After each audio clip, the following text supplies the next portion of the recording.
I'm standing in the ditch that runs between the earthworks that form Bulstrode Camp at Gerrards Cross in Buckinghamshire.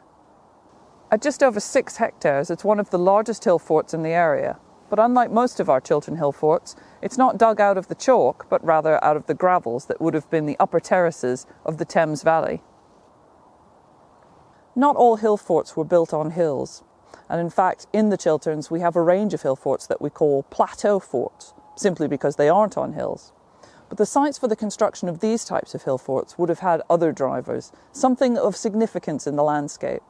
For Bulstrode Camp, it probably was its relationship to the Alderbourne and Misbourne chalk streams. The site lies right between the two chalk stream valleys.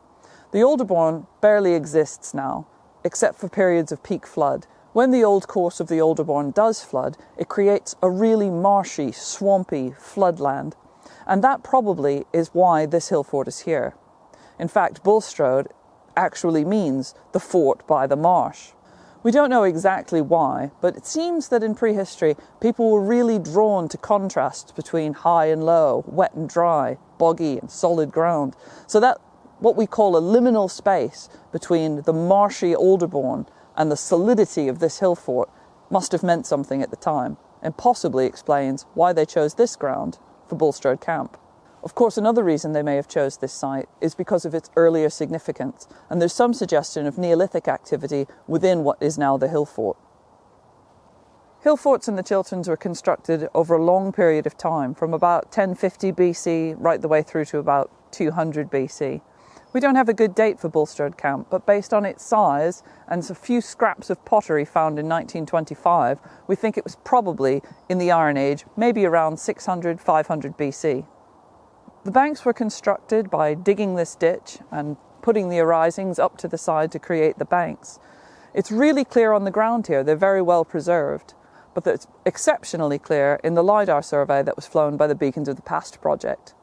There you can see a lot of variation in the ditch and banks that suggest entrances, but most of those are modern intrusions. The interior of the hill fort is a big, empty space, and we don't know an awful lot about it. There's been very small-scale excavation in 1925, and there's been some geophysical survey conducted in the year 2000. The results of the geophysical survey suggested the presence of some roundhouses, and indeed the 1920s excavations offered some evidence of a hearth, perhaps a domestic hearth. So perhaps people were living here inside the hill fort. It may be that there were many roundhouses here, or it may be that just a small population lived within the hill fort and the rest was used for grazing. Although we can't be certain when the hill fort went out of use, it's very likely that it was used in the Roman period, being so close to transport links. There is some evidence in the LiDAR for medieval ridge and furrow, which means it would have been agricultural space at that point. On 19th century maps, this is known as Bulstrode Park and was owned by the Duke of Somerset.